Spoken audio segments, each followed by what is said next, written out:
What is up? Fellas, JPS Delivers here. Not gonna lie, I'm a little drunk right now. It is what it is. It's like 3 a.m. right here in Austin, Texas. Central Time. Barely can talk. Number one in the country. BJ Simmons and the boys going up against Iowa State University here for the Cyclones. Battle for the Cyclones trophy. Here in Iowa State, Ames, Iowa. I have half my family, my mother's side of the family is from Iowa. Have a decent amount. One cousin that went to Iowa, and a couple cousins that went to Iowa State. Funny enough, I end up going to Iowa University for BJ Simmons to take his talent that way, and we see how well that has swung this program for Iowa University. Going up against this team now for the third time with BJ Simmons, and it might be the best BJ Simmons we've ever seen. Going up against this Iowa State Cyclones team, trying to move that booty like a cyclone and trying to get touchdowns all night long. Lee Corso's down with that shit. Lee Corso's down with that jiggly booty, with that jiggly cyclone. And I really hope that this offense can gel well tonight against this Iowa State team. Iowa State, again, they do have a couple impact players that are very, very impressive. Starting with this quarterback number 4, who I think this is actually his third year. He's been here for every single year. If I can remember correctly, if we go back to the videos, he has been the quarterback starting for this team the entire time. Nice pass down the field, but it will be good defense by our strong safety number 36. Pretty much noticed with this defense, compared to what it's been like the last 2 seasons, terrible run right there by halfback number 36. But BJ Simmons has the ball. Let's see what he can do right here, and hits his man, arguably the best receiver in the country, number 88. And this is most likely the most talented player, most talented quarterback for sure in the country, BJ Simmons. All around most talented player. The awareness still needs to get a little bit better. That was a terrible pitch. That was a bitch of a pitch. And that was just dog shit. That was absolutely dog shit. With this Iowa State team, what we can do against them, I don't think their defense is all too impressive, but it could be the offense that bites us in the ass. Let's say if we turn the ball over like again. I know he's thrown only 2 picks in the first 2 games, which is weird to say considering it's been absolute dog shit competition that he's faced against. But BJ Simmons, what is a game with BJ Simmons without having to blow things up every once in a while? And that is pun intended on that one. And speaking of blowing things up, I try to control right end number 98. Terrible angle. At first I probably had the right angle to chase him down, but halfback number 21, I was talking about this quarterback for this Iowa State team for the last minute or so, but it was a nice juke move right there to get a little bit open, to find a good angle for himself to run down the field, and then it's just pretty much a foot race as this Iowa State team is going to take the lead, 7-0, 3 minutes left here in the first quarter, a little bit over halfway through the first quarter, well, halfway until the end of the first quarter, a little bit less than halfway through the first quarter if I get my shit straight. Please bear with me here, fellas. But BJ Simmons and the boys, BJ Simmons going around the corner right here for about a nice 7 or 8 yard scramble after a bad rush. But it will be 4th down. The struggles happen quite early with this offense. Again, I don't get why this offensive line isn't sitting around throwing better passes. BJ Simmons throwing terrible passes, but this offensive line not blocking all too well to start off this game. And this Iowa State team moving the ball down the field quite well, but I will say one of the better days on the day is the performance by this left outside linebacker number 51. He's not Benson. He's not right outside linebacker number 42. He is by far the best defender on this Iowa team. But hey, we can get guys like that to show up on your team, and he is a talented player himself. It's going to help, and it's going to be all the more the merrier for this defense, especially considering we're not getting as near the pass rushes what we've been getting in the previous seasons with better defensive linemen than what we have now. But as long as we're getting the running back to get, 10, 12 yards on 2 carries in a row, we might not get that touchdown pass right there by wide receiver number 89. But it is what it is. We'll have to see what we can do. Nice catch right there by wide receiver number 89. It wasn't the 9 route we saw just there. It wasn't that go route, but I'll take it by all means. Nearly a first down on that one. 2nd and 1 now. BJ Simmons running down the field. What can the man do? What the man can do is fucking score you a touchdown, fellas. This is a BJ Simmons we are talking about here. The man's got like 94 break tackle. Fuck your face. There's no way an Iowa State Cyclone player is going to be fucking shit. I mean, seriously, man. BJ Simmons has got his money in a spiral. Send those motherfuckers in at his moves viral. Seriously, that was douchey as fuck. But I gotta make a point. 7-7. Needed that touchdown big time. Iowa State hanging in there quite well. Have that turnover on that fumble. And there you go, folks. Team's going to celebrate with his man. FSU, Florida State University, a team that could have made it to the national championship last year. I think they did have that one loss, which turned out to be a very vital loss to that team, as they were not UCLA, who got absolutely ass-pounded in the national championship game against BJ Simmons and the boys. And right now, they're riding pretty well to start off this season. What can this team do? Number 1 team in the country. On the road, rivalry game. It's not even a conference game, but it's a rivalry game. It might be one of the bigger rivals. And you know, when we talk about rivalry games, it doesn't necessarily mean if the competition's there big time. Speaking as someone who is an alumni of Texas A&M, biggest rival in the history of Texas A&M is Texas. Texas absolutely owns the fucking series between Texas A&M and Texas, but the biggest rival is Texas. It's a team that you know that it doesn't matter if your team's 3-8 heading into the 12th game of the season, being the last game of the season, being the Lone Star Showdown.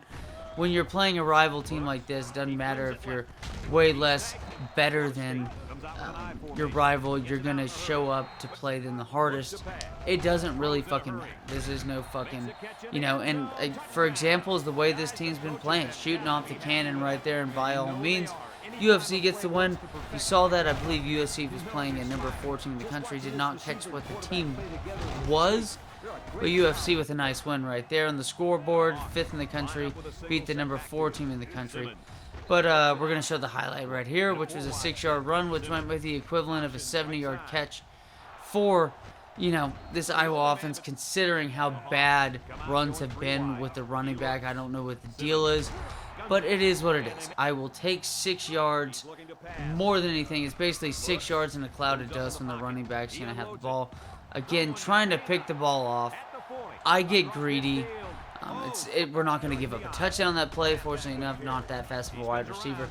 But again, when you're giving a big play like this to wide receivers, and you've had such a difficult time stopping the run against this team, it's not even been just that long touchdown run. It's been tiresome dealing with this running back, and especially the front 7. Linebackers are so important when trying to stop the run, but also too, I mean, it doesn't matter how good your linebackers are if your D-line is shit. It makes it really hard for your really, you know, good defensive line if your linebackers are shit. I mean, for example, LA Rams for the last couple of years have kind of been soft against the run at times, especially when you face a good enough offensive line.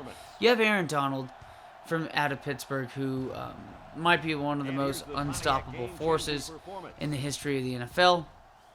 And when you have that good of a defensive line, but still, your linebackers are not that good, and LA has had some shit linebackers, and here we go. Speaking of impact players, beautiful play. It's going to be a touchdown, folks. You saw it right here. You're going to see this highlight, and that ball sailing into the arms of wide receiver number 88 on a punt, on any return of any sort. It's going to be a touchdown. But it doesn't. Your front 7 has to be in unison. Our front 7 doesn't look like it's in unison, and it's a shame. It's one of the better plays, possibly of the season so far. I mean, well, for sure for the season so far.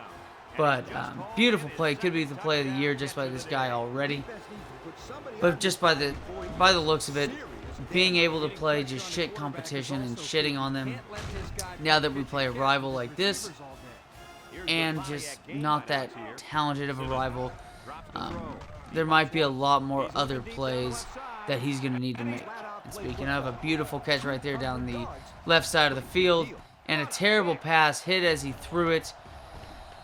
It's just terrible timing, terrible decision making, 9 hurries on the day, 3 picks. Remember, he came in with 2 interceptions, just 2, averaging 1 a game.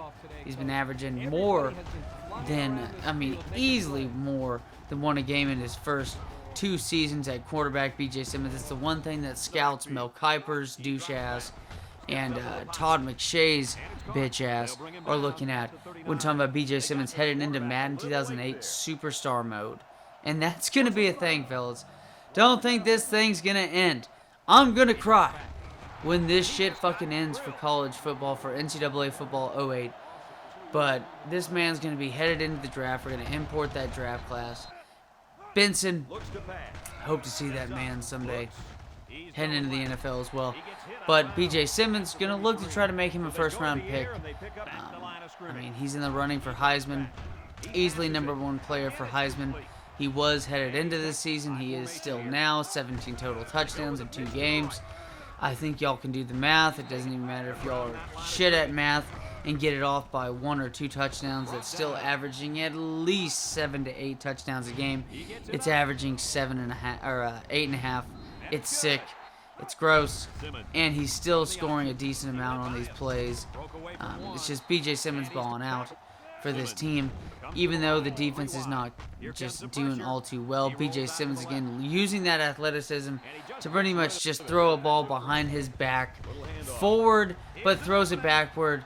But this defense seems like it's going backward as the running back of Iowa is going forward. Touchdown, Iowa State. Fucking balls. Got to deal with another botched-ass play. This front seven. This front seven. 2 good, 2 really solid defensive ends, man. And I just got to deal with this goddamn fucking team.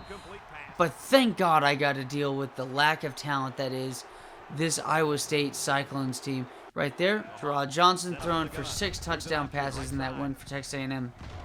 Gerard Johnson. I believe this is technically the year that Gerard Johnson...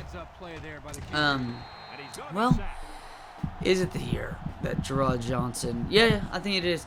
Technically the season here with the 3rd season into NCAA 2008. To where Gerard Johnson was seen as a Heisman hopeful. Or the year that led to him being seen as a Heisman hopeful. And here you go. Holy shit. You sit back and you see that wide open play. Out of all the catches this man's made today, out of all the plays, he had the punt return for the touchdown, the long touchdown catch. He had a couple of other long catches. He's got to drop that pass. And especially when the game's tied like that on the road, you're the #1 team in the country. You're defending champion. Considering that you were an impact player on this team last season, and the team last season won the national championship, what the fuck is wrong with you for doing this? Thank God we have one impact player that is stepping up when his team needs him. It's pretty just batshit crazy to watch that drop. But fortunately enough, I was over here shit-talking this defense. But again, eventually you're going to have a couple playmakers on this team make plays. And another big play right here. Not that it was, excuse me. Not that it was, needed big time. But, let's be honest. The running back was shitting on this team. He needed to get his bell rung on that hit, by all means. And then a terrible pass down the field, which is kind of uncharacteristic for this man so far. Incomplete pass, now 3rd and 10. What can BJ Simmons do to get the first down?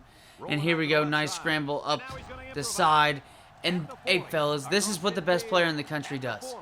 When his team is doing shit, he throws a bad toss down the field, which... Of course, it's his own fault. Wide receiver misses a catch. His team is on the brink of a loss, on the brink of an upset. Needs to extend this to a more comfortable lead or anything like that. It's a tied ball game, I believe, at this point. BJ Simmons is going to use his legs to get up. Or actually, no, they were down by 1 point. Down by 1 point. 29-28. Get the 2-point conversion. So not only the huge run for, I believe, 85 yards or so by BJ Simmons, getting that 2-point conversion, the kind of shit you fucking need when your team is not doing all too strong on the other side of the ball, especially against the run.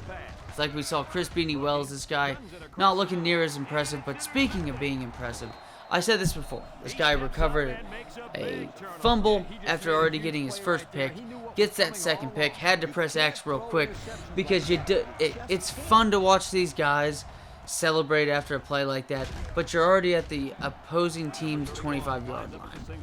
My God, if you've got to deal with any bit of a dude just sitting there and like trying to add or like subtract 15 yards of your advantage of field position, you can go fuck yourself. Once you see that man start driving and moving and shit, you might as well, and here we go, challenge the play right here for challenging the fumble. It was needed. Let's be honest, it was needed. And it shows pretty much right here at this camera angle. It's a little difficult, but you pretty much have a good idea. Excuse me. Have a good idea that halfback number 31 is clearly on the ground with his right knee as he goes down. But we're going to see in a little bit now on fourth down right here. What are we going to do on fourth down? This team, Iowa State. And then on fourth down, I was thinking, what do we have to do with the ball? Why the fuck do I have to give a shit what we have to do on fourth down when they just gifted us a fucking first down? What a dunce. What a dunce. What a dunce. But unfortunately so. Didn't want to spoil it. Halfback. We challenged the play, the one challenge you can have for a college football game like this. And then bam. Have to deal with some fucking turd burglar and that shit like that. And here we go. Third touchdown official on the day. Wasn't nearly as long as the first one. Beautiful play by the impact player. If there was any better of a time to pull this off, there you go. I mean, let me know in the comments, what do y'all think is a more impressive day? I mean, the rarity of having just one punt return for a touchdown and to have a receiving touchdown is pretty impressive. I mean, really impressive. But also to have two punt returns for a touchdown. We've seen this guy deal with 2 or 3 of them before, as well as a touchdown reception. So this is nothing new for this man. Wide receiver number 88. Excuse me. I apologize for the yawning, fellas. But just an impressive day by him. But what do you think is more impressive? That or to have 2 interceptions by one linebacker? It's not, you know, it's more likely that a linebacker is going to get a fumble recovery than a safety. It's just the case because a lot of times the fumble recoveries more likely to happen in run situations, and usually linebackers are going to be around the ball more easily on run plays than a safety. However, those safeties will be more likely, and speaking of safeties fucking up with what should have been an interception in great position, but it's going to lead for a touchdown here by their star running back, who is not even their impact player, but against the number 1 team in the country. When you look at it, dude's having a superb game. 227 yards in the day, 23 rushes. There's wide receiver number 88, 455 all-purpose yards, 4 touchdowns. BJ Simmons getting down the field, nice broken tackle, gets his shit destroyed on that play. But what do y'all think's more impressive? 3 total touchdowns, 2 punt returns, mind you, by that man. That is the broken tackle of the day, if you ask me. That's a first down right there. Or no, 3rd and inches for BJ Simmons and the boys, and that will clinch the game in what was quite a sweaty, nervous game for someone playing as the number 1 team in the country. Iowa, BJ Simmons and the boys squeeze it out. Winner of the Cyclones trophy. Iowa University against Iowa State University, in-state rivals. When looking at it, to me, the player of the game was marked as, well, not to me, but player of the game was marked as the wide receiver number 88. 3 total touchdowns, 1 touchdown reception, had 455 total yards of offense. And the more I say it, the more it does make sense that he was credited as the player of the game. However, the left outside linebacker, 51, he did have 3 turnovers credited to himself. He had the fumble recovery as well as the 2 interceptions. And 2 interceptions, I mean, that's crazy enough. We just saw Brian Urlacher do that, but that's Brian Urlacher. Just not expecting many college linebackers to be at that level quite yet, to have a game like that at all, period. A couple of those names on there that are not numbers on this Iowa defense. That secondary is definitely our strongest point, including linebackers. Really gonna have to see just a step up by these men on the defensive line, or else I just fear what this team's gonna have to deal with later on in the season when we do go up against a team like Penn State. See what Iowa State's throwing at us that time. It's gonna be interesting. We'll just have to see. Great day by BJ Simmons again. 2 touchdowns on the ground. Long of 80 yards by him. 10 broken tackles. He did have 1 fumble, but that 1 fumble was the pitch. The poorly done pitch. 4 overall touchdowns, 21 total touchdowns so far. I think Penn State's next up, guys, and good luck to them. Later.